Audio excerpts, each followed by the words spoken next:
क्या यार, एक गर्लफ्रेंड नहीं पटा ली हो तुम, दिन रात उसी में लगे रहते हो। अरे नहीं यार, वो हमसे बहुत प्यार करती है। अच्छा, तुम्हारे प्यार का भूत उतार दूं क्या? मतलब ये कि तेरी वाली मेरी भी हो गई है। अरे ये कैसा मजाक है यार। तो ठीक है, लो खुद ही देख लो। हाँ बाबू बोलो, कैसे हो आप?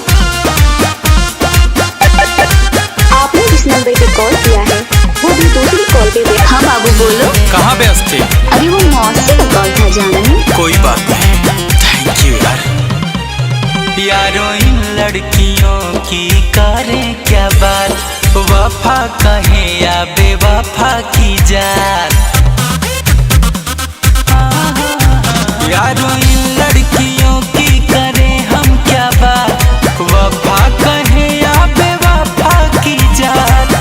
जिंदगी जीना तो बड़ी मुश्किल में है, दिल धोखे में है, धोखेबाज दिल में है, दिल धोखे में है, धोखेबाज दिल में है।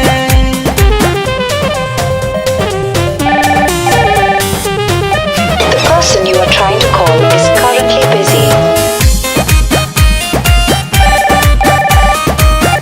The person you are trying to call is currently busy. पहले प्यार वो सिखाती, फिर प्यार आजमाती, फिर बाबू, फिर सोना, फिर स्वीटू का बुलाती है। ये वही है यार जो सबसे ज्यादा तड़पाती है।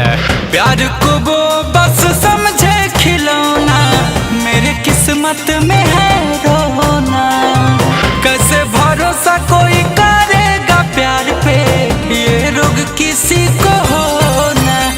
अरे दिल को तोड़ना, मुझ को मोड़ना, उसकी तो फितरत में है। लाख आएंगे लाख जाएंगे तो उसकी किस्मत में है।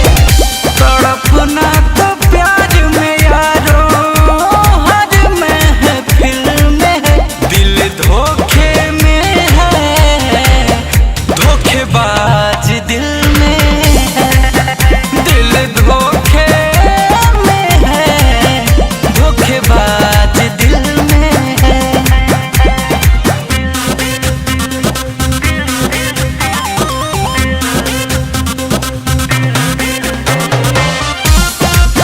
बाबू I am so sorry, please माफ कर दो। आगे ऐसी गलती नहीं होगी। प्लीज बाबू मान जाओ ना, आखिर गलती इंसान से होती है ना। अब क्यों कॉल मैसेज कर रही हो? आई रियली हेट यू यार। कभी ये था, कभी वो था, कभी ये था, कभी वो था, कभी ये था, कभी वो था। सबका दिल तोड़ी है यार, चाहे वो जो था। ऐसे ही लोगों से इश्क बदनाम है, एक जन कितनों की जान है। अखिलेश गुंजन का सब कुछ लूटा, टूट गया अरमान है। बड़ी रोएगी तब मुझे खोएगी जब हो गया सासों से, वो कैसा था छाव जैसा था जब होंगे न पास से।